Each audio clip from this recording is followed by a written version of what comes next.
कांदा निर्यातीवरती बंदीवरून राज्यात आंदोलनं केली जात असताना कांदा प्रश्नावरती उपमुख्यमंत्री देवेंद्र फडणवीस आणि केंद्रीय वाणिज्य मंत्री पियुष गोयल यांच्यात सह्याद्री अतिथीगृहात बैठक पार पडली। राज्यातील कांदा उत्पादक शेतकऱ्यांच्या समस्या देवेंद्र फडणवीस यांनी पियुष गोयल यांच्यासमोर मांडत कांदा उत्पादक शेतकऱ्यांना दिलासा देण्याबाबत विनंती केली आणि त्यानंतर केंद्र सरकार लवकरच कांदा उत्पादक शेतकऱ्यांबद्दल सकारात्मक निर्णय घेईल असं आश्वासन पियुष गोयल यांनी दिलं। स्वाभिमानी शेतकरी संघटनेचे नेते रविकांत तुपकर आणि उपमुख्यमंत्री देवेंद्र फडणवीस यांची सह्याद्री अतिथीगृहामध्ये बैठक पार पडली। सोयाबीन कापूस प्रश्नी या बैठकीमध्ये चर्चा झालेली आहे आणि सोयाबीन कापसाला खासगी बाजारात दरवाढ मिळण्यासाठी आयात निर्यात धोरणात काय बदल केले पाहिजेत या अनुषंगाने रविकांत तुपकर शेतकऱ्यांची त्यांनी बाजू मांडलेली आहे। तर या अधिवेशनात स्पेशल पॅकेज देऊ असं फडणवीसांनी सांगितल्याचं तुपकरांनी बैठकीनंतर सांगितलंय। गेल्या वर्षभरात कांद्याचं उत्पादन कमालीचं घटलंय। आता पुन्हा अवकाळी पावसानं हजेरी लावल्यानं कांद्याचं पीक हे शेतातच आडवं झालंय। परिणामी कांद्याची टंचाई कायम राहणार आहे। जून जुलै या महिन्यात चांगला कांदा येण्याची शक्यता आहे आणि तोपर्यंत बाजारात कांद्याचे दर चढेच राहणार आहेत असा अंदाज व्यापाऱ्यांनी वर्तवलाय। बीड जिल्ह्यात झालेल्या अवकाळी पावसामुळे कांदा भिजल्याने शेकडो क्विंटल कांद्याला कोंब फुटलेत। शेतकऱ्याचं लाखो रुपयांचं नुकसान झाल्यामुळे पंचनामा करून तात्काळ नुकसान भरपाई द्यावी अशी मागणी आता केली आहे। धाराशिव जिल्ह्यातील सलगच्या ढगाळ हवामानामुळे 1400 एकरवरील रेशीम शेती धोक्यात आलेली आहे। कमी पाण्यावरती कमी खर्चात अधिक उत्पन्न मिळावं यासाठी शेतकऱ्यांनी रेशीम शेती सुरू केली आहे। मात्र आता शेतकरी अडचणीत सापडले। धाराशिवमध्ये अवकाळी पावसाचा फटका इतर पिकांसोबत कोथिंबिरीला देखील बसलाय। कोथिंबिरीचे भाव निम्म्यावरती घसरलेत। 8 दिवसांपूर्वी 100 रुपयाला जाणारं कोथिंबिरीचं कॅरेट आता 50 रुपयाला देखील व्यापारी घेत नसल्याने शेतकऱ्यांच्या चिंतेत भर पडली आहे। जळगावातल्या शिरसोली इथं अवकाळी पावसामुळे मोठं नुकसान झालंय। योगेश अस्वार यांच्या फुलशेतीचं गेल्या आठवड्यात झालेल्या अवकाळी पावसामुळे नुकसान झालंय। वादळी वारा आणि अवकाळी पाऊस यामुळे फुलं सडून गेल्यानं अक्षरशः फुलं उपटून फेकण्याची वेळ शेतकऱ्यांवरती आली। यात शेतकऱ्यांचं लाखोंचं नुकसान झालंय। अहमदनगरच्या पारनेर सांगली सूर्या येथील विठ्ठल मंदिराजवळ 8 ते 10 गावांमधील गारपीटग्रस्त शेतकऱ्यांनी बेमुदत साखळी उपोषण सुरू केलंय। अवकाळी पाऊस आणि गारपिटीमुळे या परिसरातील फळ पिकं, कांदा, भाजीपाला पिकं, द्राक्ष आणि केळी बागा या पूर्णपणे उद्ध्वस्त झालेल्या होत्या। त्यामुळे सरकारनं तातडीनं नुकसान भरपाई द्यावी तसंच किमान 2 महिने चारा डेपो तातडीनं सुरू करावा अशी मागणी आता शेतकऱ्यांनी केली आहे। महाराष्ट्रातील 42 तालुक्यात दुष्काळी स्थिती निर्माण झाली आहे। अशातच केंद्र सरकारचं पथक 13 ते 14 डिसेंबर दरम्यान दुष्काळी भागाची पाहणी करणार आहे। दुष्काळाचा फटका बसलेल्या 15 जिल्ह्यांपैकी 8 जिल्ह्यातील स्थितीची ते प्रत्यक्ष पाहणी करणार असल्याचं सांगण्यात येते आणि पथकाचं नेतृत्व कृषी विभागाच्या केंद्रीय सचिव प्रिया रंजन करणार आहेत। मराठा समाजाला आरक्षण मिळवून देण्यासाठी लढणारे मराठा आंदोलक मनोज जरांगे पाटील महाराष्ट्र दौरा करतायत आणि अशातच मनोज जरांगेंची आज धाराशिवमध्ये जाहीर सभा होणार आहे। उमरगा ते लोहारा तालुक्यात होणाऱ्या सभेसाठी जय्यत तयारी देखील करण्यात आलेली आणि या ठिकाणी ते मराठा बांधवांच्या गाठीभेटी देखील घेणार आहेत। भाजप आमदार गोपीचंद पडळकरांवरती झालेल्या हल्ल्याच्या निषेधार्थ जालन्यातील धनगर समाज आक्रमक झालाय। धुळे सोलापूर महामार्गावरील जामखेड ते धनगर बांधवांनी टायर जाळून रास्ता रोको आंदोलन केले आणि यावेळी धनगर बांधवांनी घोषणाबाजी करत कुणाचीही दादागिरी खपवून घेणार नसल्याचा इशारा दिला।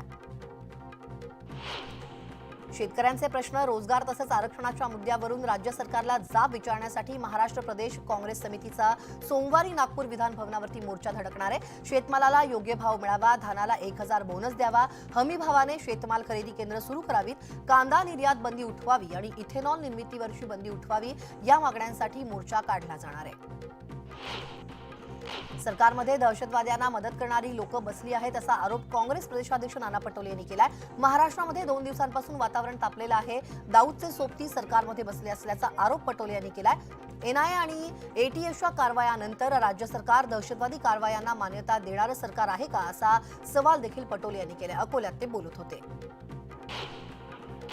जळगावातील पारोळा येथील शरद पवार गटाच्या कार्यकर्त्यांनी भाजपात प्रवेश केलाय। मंत्री गिरीश महाजन यांच्या उपस्थितीत जळगावातील अजिंठा विश्रामगृहात पक्षप्रवेश पार पडला। यावेळी भाजपचे आमदार मंगेश चव्हाण यांचीही उपस्थिती होती। अलिबागमध्ये शिवसेनेचा जिल्हा कार्यकारिणी मेळावा पार पडला। यावेळी जिल्हा प्रमुख राजा केणी यांनी उघडपणे नाराजी व्यक्त केली। नुसतं निवडणूक लागली की तयारीला लागा असे आदेश दिले जातात, पण कार्यकर्त्यांना सक्षम करण्याची जबाबदारी वरिष्ठ नेत्यांची नाही का असा सवाल करत केणी यांनी उदय सामंत यांच्या कार्यपद्धतीवरती उघड नाराजी व्यक्त केली। उल्हासनगरच्या शासकीय मध्यवर्ती रुग्णालयात तृतीयपंथीयांसाठी स्वतंत्र वॉर्डची व्यवस्था करण्यात आली आहे, त्यामुळे तृतीयपंथीयांनी रुग्णालयातील डॉक्टर आणि त्यांच्या टीमचे विशेष आभार मानले.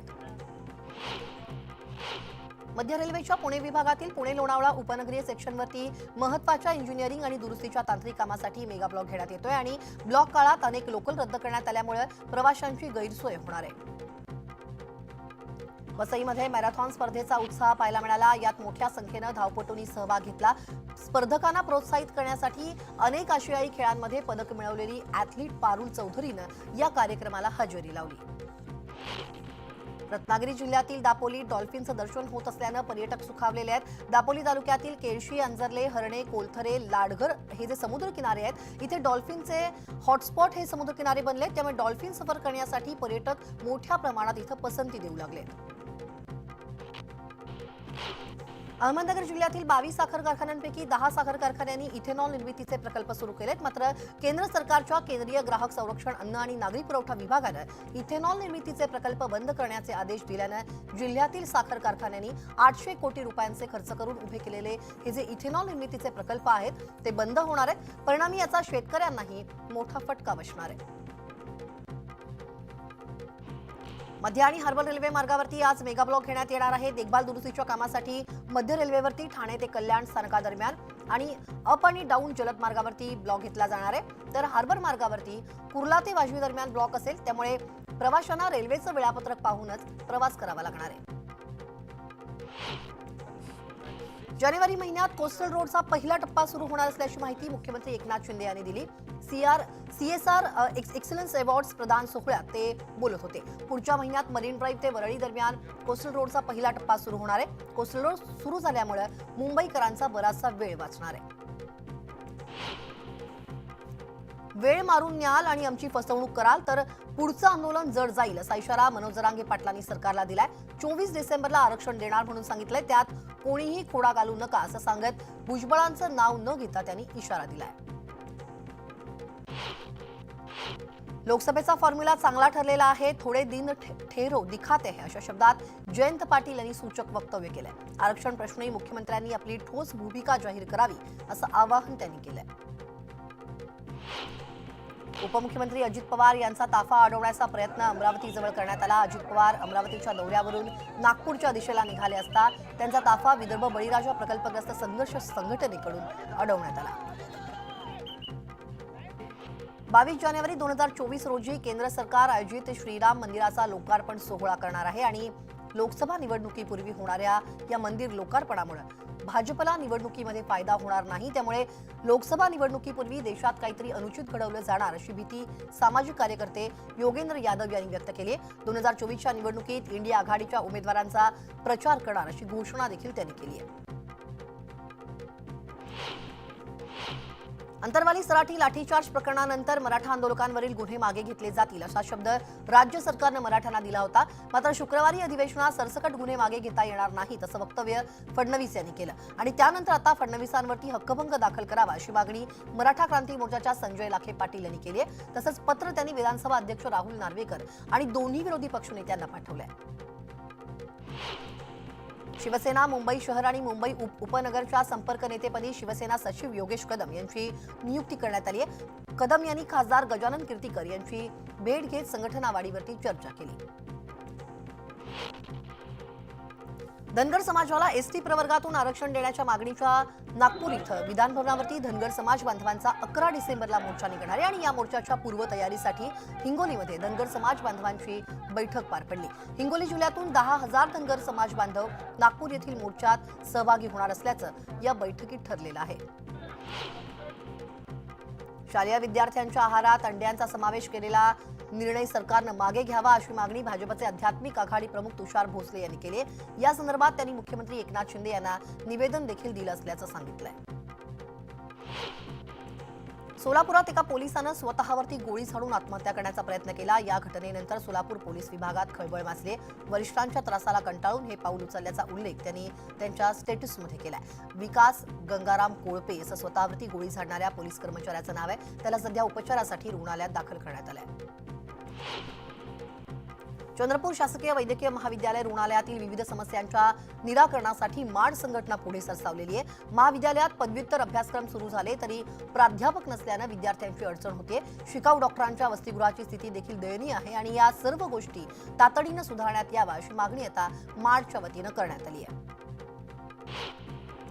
नंदुरबार जिल्ह्यात 3 दिवसीय राज्यस्तरीय तलवारबाजी स्पर्धेचं आयोजन करण्यात आलं आहे आणि या स्पर्धेसाठी 26 जिल्ह्यांचे 250हून अधिक खेळाडू सहभागी झाले। चुकीच्या औषधोपचारामुळे प्रसूती झालेल्या महिलेचा मृत्यू झाल्याचा आरोप करत संतप्त नातेवाईकांनी तिची अंत्ययात्रा थेट रुग्णालयात नेल्याची घटना गडचिरोलीत घडली। यावेळी त्यांनी डॉक्टरांविरोधात जोरदार घोषणाबाजी केली। डॉक्टरांनी माफी मागितल्यानंतर महिलेवर अंत्यसंस्कार करण्यात आले। बीडच्या माजलगाव सत्र न्यायालयात घेण्यात आलेल्या लोकन्यायालयात अनेक प्रकरणं निकाली निघाली आहेत। यामध्ये न्यायमूर्तींनी कोर्टाची पायरी उतरत झाडाखाली जाऊन एका 85 वर्षीय वृद्धेस न्याय दिल्यानं त्यांचं सर्व स्तरातून अभिनंदन केलं जात आहे। नाशिकमध्ये रुग्णालयात ऑक्सिजन सिलेंडर नेणाऱ्या वाहनामध्ये भीषण स्फोट झाला। स्फोट इतका भयंकर होता की आजूबाजूच्या परिसरातील 7 ते 8 मजल्यांपर्यंतची ज्या इमारती होत्या त्याच्या काचा फुटलेल्या आहेत। इतकंच नाही तर भोवतालच्या वाहनांच्या काचा फुटून रस्त्यावरती बसरल्यात। कांठळ्या बसवणाऱ्या स्फोटानं परिसरातील नागरिक देखील घाबरून गेले होते।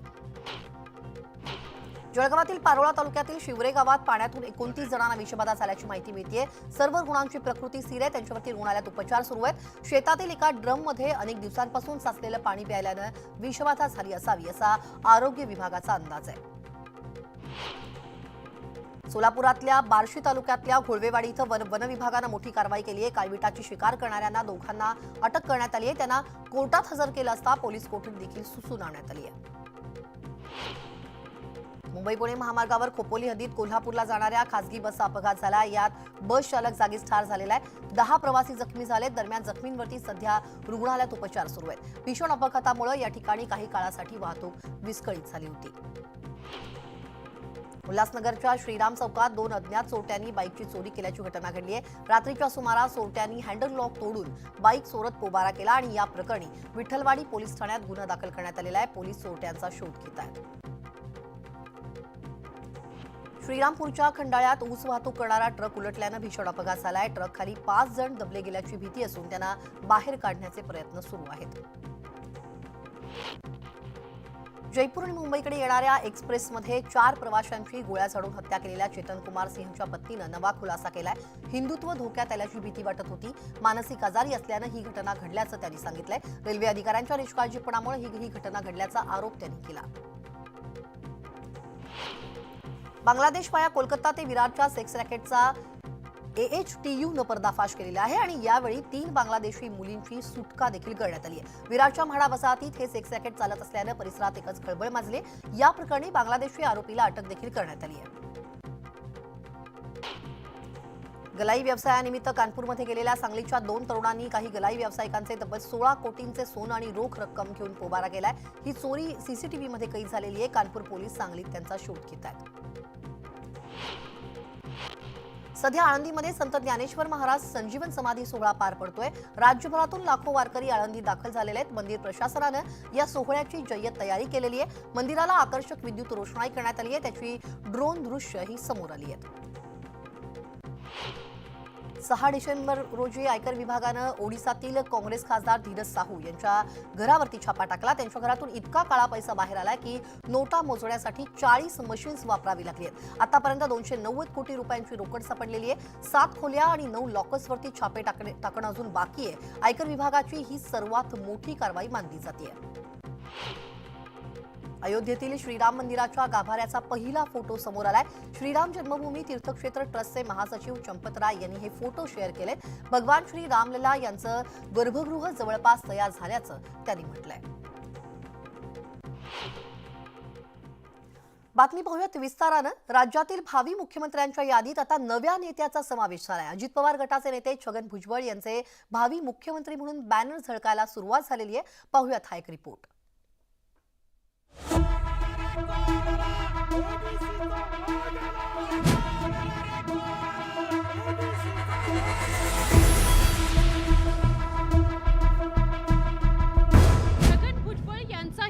भावी मुख्यमंत्री क्लबमध्ये समावेश झालाय। इंदापुरात बॅनरवर ओबीसींचा भावी मुख्यमंत्री असा आशय असलेले आणि छगन भुजबळांचा फोटो असलेले बॅनर झळकलेत। छगन भुजबळ हे अजित पवार गटात आहेत आणि अजित पवार यांच्या समर्थकांनीही त्यांचे भावी मुख्यमंत्री म्हणून बॅनर झळकवले होते।